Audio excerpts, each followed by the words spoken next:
Questa serata è una serata evento promossa appunto e organizzata da qdpnews.it, una serata dedicata al ricordo. Abbiamo riavvolto il nastro della storia sui luoghi del nostro territorio strettamente legati alla Grande Guerra. È stato un percorso impegnativo ma sicuramente ricco di soddisfazioni che ci ha visti impegnati lungo tutto il 2018 proprio nella ricorrenza del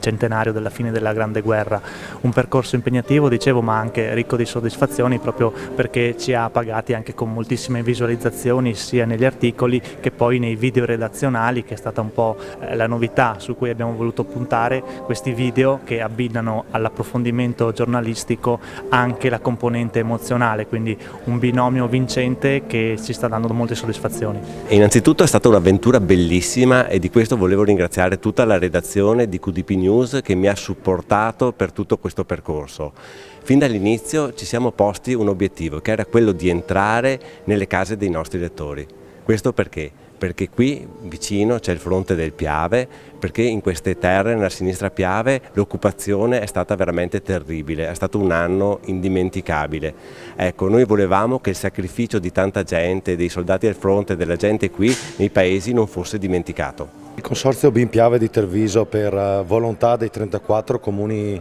soci, già l'anno scorso aveva deliberato in assemblea la volontà di sostenere iniziative a livello locale per le commemorazioni della ricorrenza del centenario della fine della Prima Guerra Mondiale. E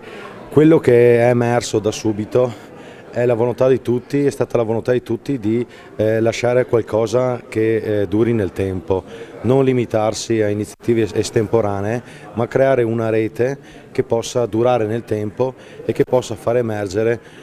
tutte quelle iniziative, quelle attività, quegli interventi che soprattutto i volontari dei nostri comuni hanno messo in piedi non solo nel 2018 ma anche negli anni precedenti, in primis gli alpini, le sezioni degli alpini dei vari comuni, ma anche associazioni di varia natura. Ecco che questo è stato un importante momento per le nostre comunità per raccogliersi attorno,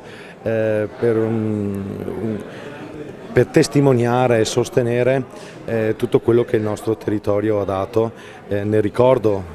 delle atrocità della Grande Guerra, ma anche nel ricordo all'indomani del 4 novembre del 1918, nel ricordo della grande forza di volontà di tutte le persone, per lo più profughe, che sono ritornate nei nostri territori per ricostruire e per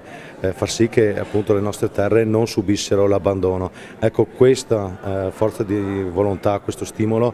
oggi è più che mai importante per le nostre comunità,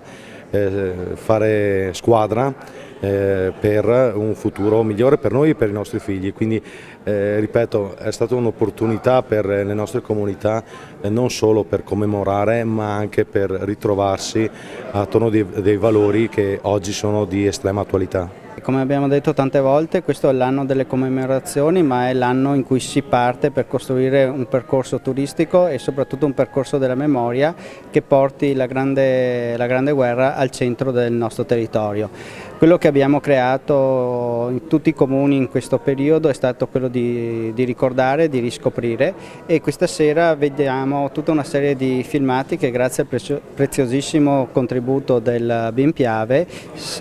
sono riusciti a creare e a dare visibilità continua nel tempo a questa storia.